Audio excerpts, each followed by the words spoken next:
What's the most insane revenge you got on a terrible roommate? I was a senior in college. My roommate was a sophomore, but it was his first time living in a dorm.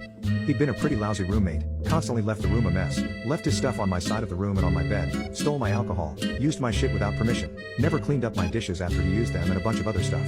I confronted him about all these issues on several occasions and got the resident advisor involved with the alcohol stealing issue because at the time, he was under 21.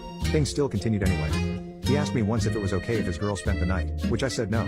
We were in the middle of a pandemic, plus that's especially weird if I was there.